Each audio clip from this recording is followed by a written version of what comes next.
Press റിലീസിൽ എൻ്റെ പേര് വന്നപ്പോൾ തന്നെ ഞാൻ മണ്ഡലത്തിലെ MLA ആയെന്നുള്ള രീതിയിൽ തന്നെ ഞാൻ മനസ്സിൽ കുറിച്ചെടുത്തൊരു കാര്യമാണ്. എനിക്കിതൊന്നും കണ്ടുക്കാൻ പറ്റില്ല, ഞാൻ പോണേണ്. വലിയ കഷ്ടം തന്നെ.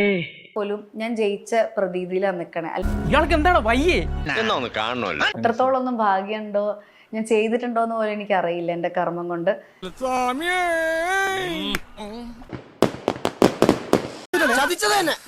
എന്നാൽ ഇങ്ങനെ ഉണ്ടാവും ഒരു തോൽവി. തോറ്റു, പക്ഷെ നല്ല അടിപൊളിയായിട്ടാണ് തോറ്റെന്നുള്ള സന്തോഷം എനിക്കുണ്ട്. കണ്ണീര് തുടച്ചിട്ട് പറ, കുറച്ചുകൂടി വിശ്വസിക്കാൻ തോന്നുന്നു. അപ്പൊ നമ്മള് വർക്ക് ചെയ്തതിന് ആ ഒരു റിസൾട്ട് ഉണ്ടായി. എടാ നീ ശരിക്കും മണ്ടനാണോ അതോ മണ്ടനെ പോലെ അഭിനയിക്കാണോ? ശരിക്കും മണ്ടനാണ് സാർ. നമുക്ക് 1-ാം സ്ഥാനത്ത് എത്തും തന്നെയായിരുന്നു പ്രതീക്ഷ. തീർച്ചയായിട്ടും നമ്മളെല്ലാരും ഇപ്പം അപ്പുക്കുട്ടാ, നിനക്ക് ചെവിയിൽ പൂവും വെച്ച് റോട്ടിൽ കൂടെ ഓടാൻ നേരമായി. വിജയിക്കും എന്നുള്ളത്. അപ്പം അതേപോലെ തന്നെ ഞാനും വളരെയേറെ, അല്ലെങ്കിൽ ഞങ്ങളുടെ ടീം വളരെയേറെ പ്രതീക്ഷിച്ചിട്ടുണ്ടായിരുന്നു തൃപ്പൂണിത്തുറ നമുക്ക് എന്തായാലും കൈവരിക്കും എന്നുള്ളത്. വല്ലാത്തൊരു പൊട്ടലായിപ്പോയി. ബട്ട് ഇലക്ഷനാണ്, എന്തായാലും തോക്കുന്നതും ജയിക്കുന്നതും ഒക്കെ ഇതിൻ്റെ ഒരു ഭാഗമാണ്. മനസ്സിലാക്കി കളഞ്ഞല്ല. അപ്പോൾ ഞാൻ പറയില്ല, ഇത്രയും വോട്ട് ബാഗ് ചെയ്തത് മാത്രമേ ഞാനിപ്പോൾ കണക്കാക്കുന്നുള്ളൂ.